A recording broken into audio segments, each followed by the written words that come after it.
Hey guys, Mike here. Welcome back to another video on the channel, and this is episode 1 of the 1990 4-litre Renix restoration. I say restoration lightly. I had a lot of mixed feedback in the last video. A lot of people want to see it kind of living and breathing again.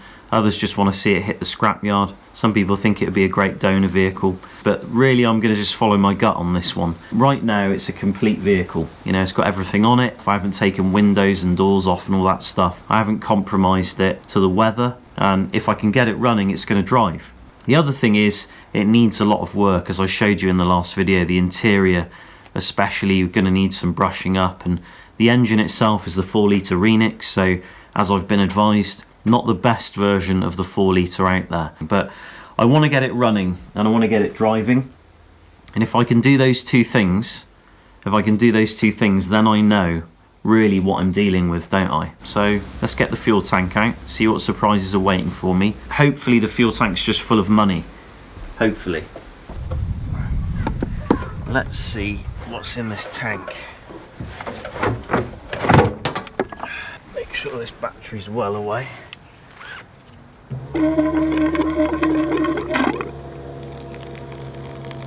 Well, look at that.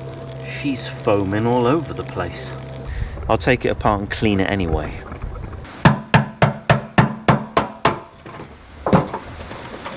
That is some weird ass shit, but it works. Oh, look at the rust on that. Whoo-wee, that looks like shit.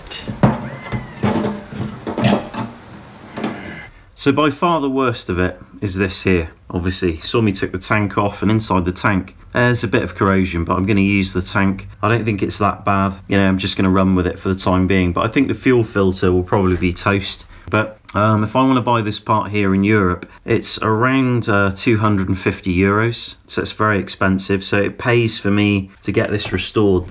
But the next thing now is to connect up the fuel pump and actually see whether it engages when I turn the key, and if it doesn't, then I know I do have an electrical problem because the pump works.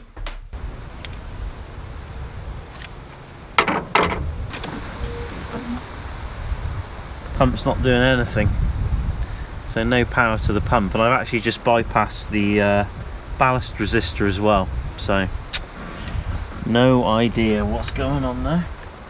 So I've just cleaned the NSS, the neutral safety switch. I'm just putting it back on. Where did my spanner go? Where's my spanner? Oh, there it is. So hopefully that should work now, because they're pretty simple.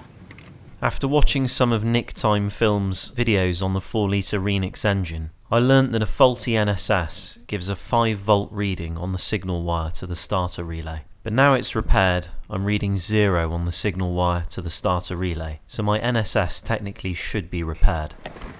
Foot on brake, neutral, just put my foot on the brake just in case.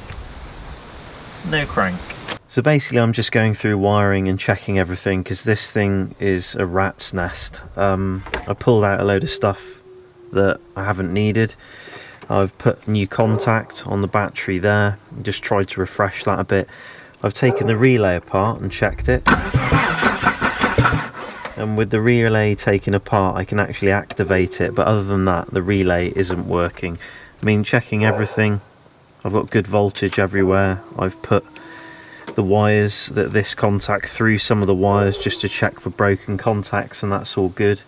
The relays for the fuel pump isn't working unless I force it to be on. I've got power at the relay and I've got power at the ballast resistor.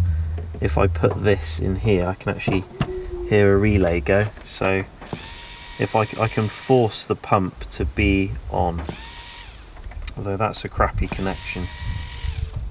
I've clearly got an electrical issue, and before spending any money I need to confirm the faulty components. Watching more videos has led me to look at this wire, the ignition wire that activates the relay. I'm getting nothing on the multimeter, so I followed it back to the dash, and the Bluetooth connection is clearly not working how it should. I've got some repairs to do by the looks of this, and after a bit of work I've got a functioning ignition again. Now that I know everything's working, I've replaced the body to engine earth and run it back to the stud on the engine, replacing all of the contacts. as well as replacing the wires that run to the relay. And I've added in some fuses as well to replace the existing system that was there. So hopefully this should be the end of my electrical issues. Hopefully. I hope these injectors are going to be alright. When you look inside them, it sort of looks like the public toilets of the Spice Mahal. It isn't good.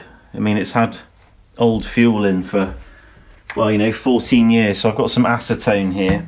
I'm going to leave them in acetone for a while, downward like that. Well, first actually, and they need to get some acetone inside them. So yeah, I'll do my best anyway, but I really hope I don't have to replace them.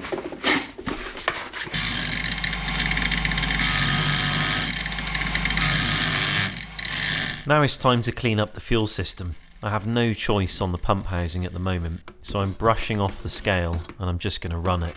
The pump itself I'm running through clean fuel, and it seems to be working okay, although if all this goes well, the pump is definitely going to be replaced. But I've decided to pull the valve cover, and it looks like a silage pit. I think it looks worse than it is though, because the engine oil looks clean in the sump. From talking to more knowledgeable 4.0 owners, this is a result of clogged vacuum lines on the valve cover, which makes total sense, because both of them were clogged. I've decided to clean the whole engine with diesel, and I've filled the complete sump with 20 litres of it, mixed with oil. I'm turning over the engine in an attempt to clean out sludge and oil channels to make sure the oil will circulate when this thing's running. And you can see on the tops of the lifters that after some time now, oil is coming from the push rods, so hopefully it's all okay down below. Well, it's been quite a lot of work to get to this point. But the injectors are back in, they're all cleaned up, new seals. I've put a fresh change of oil in there, I haven't changed the oil filter. I've got an external tank down there with the original fuel pump. Let's see how it goes. I'm an idiot, I've got to have the ignition on. My dad's here, by the way. Come in the shot, Dad. He's been helping me with this. He's visiting the Sweden at the moment. Hi guys. He's helped me actually with a lot of the electrical problems, given that he started life as an electrician. But yeah, I've got to have the ignition on.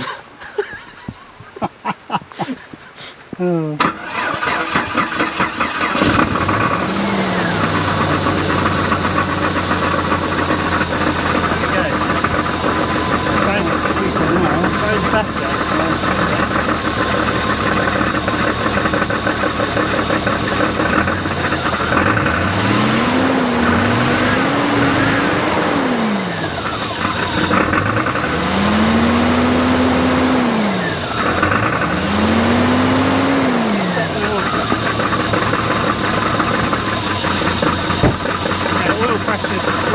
Alright, but I think because I bypassed this, it sounds like crap.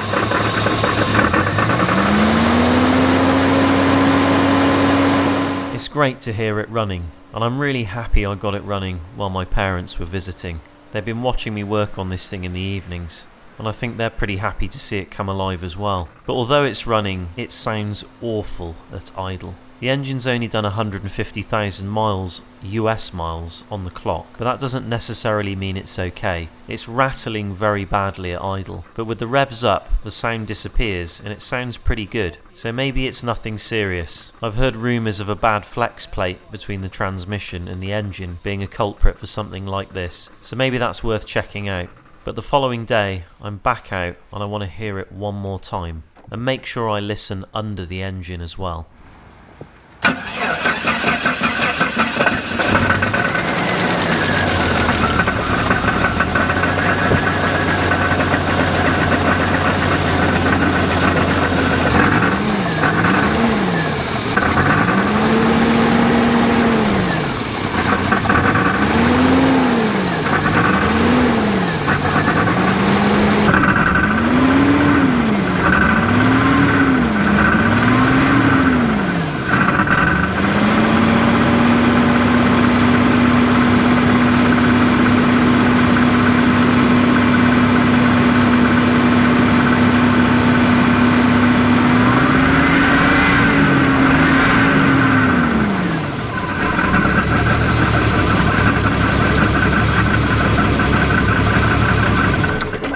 Well, there we go. The 1990 4-litre Renix is alive and kicking again. sounding a little bit more like it's kicking in the bottom end there.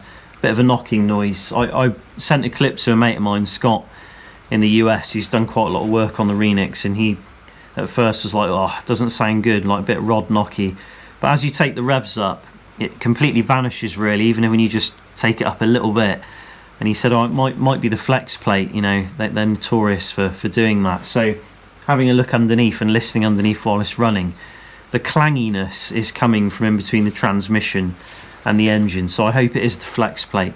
It certainly doesn't sound bad when you take the revs up. It's got good oil pressure, you know, and everything seems fine. Although I don't want to run it too much because it's got no coolant in it, you know, so I'll end up cooking it. But you know, now that I know the project's got legs, you know, I can actually spend a little bit more money on it, not a lot.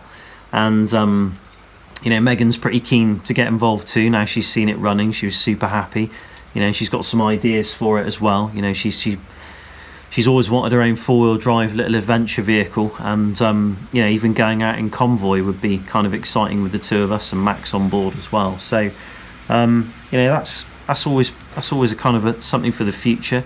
I basically stupidly took one of the fuel lines off after priming the pump and sprayed fuel in my face, and it's a great way to wake up, but I wouldn't recommend it. So if I'm doing this, I took a big hit earlier on in the day, and it wasn't nice, but you know, you live and learn. You know, I normally work on diesels, so it was yeah, I won't forget that pain basically that I experienced earlier. But one thing I will say is, some of you guys might be able to help me out. The fuel pressure regulator, I can't get it to work at all. So I think 31 psi and vacuum make it open. 39 psi without vacuum make it open. I put 150 psi into it and it won't open. So I have no idea what's going on with it, unless something is just jammed right up in there and no fuel at all can go in. So the only way I could get that engine to run is by reversing the lines. So the fuel in was the fuel out, and the fuel out was the fuel in, obviously. And then I got the engine to fire up and run. But obviously then there's no fuel pressure regulation, so maybe that contributes to the crappy idle sound you heard, as well as vacuum lines and other things kind of leaking and being cracked and not being connected. So obviously I've got a bit of work to do, but now I know it runs. The next job is fuel filter, oil filter, another oil change, valve cover gasket, and a new fuel pump. That's what I'm going to do next, you know, when money allows, obviously, because you know, I've got other things going on. But after that, maybe I will think about new injectors too. I'm even surprised those injectors work. It looks like somebody has taken a dump at point blank inside them, and I'm amazed they're still working. But perhaps because I cleaned them out and ran some fresh fuel through them, they're kind of working again now. But that's where I'm going to go with it next. And now the project's got legs, you'll see it on the channel from time to time, me restoring it up. This beast is going on a 10-day trip to the most northerly point of Europe with me and somebody else. So I'm just getting a front drive shaft ready for it and a few other bits and pieces done. So that's going to be the next video, a little bit of gear prep on this and getting it all ready, emission ready, and then setting off on the trip. And in between that, getting the coolant hoses done on that and getting glycol back in the system, ready for when the parts come, and then get the tank in and everything else. So anyway, I've yammered on like usual at the end of this episode, probably doubled the length of the video chatting shit. But I hope you enjoy this video. I appreciate your input. Thanks for all the support, guys, as well, like through messages and stuff.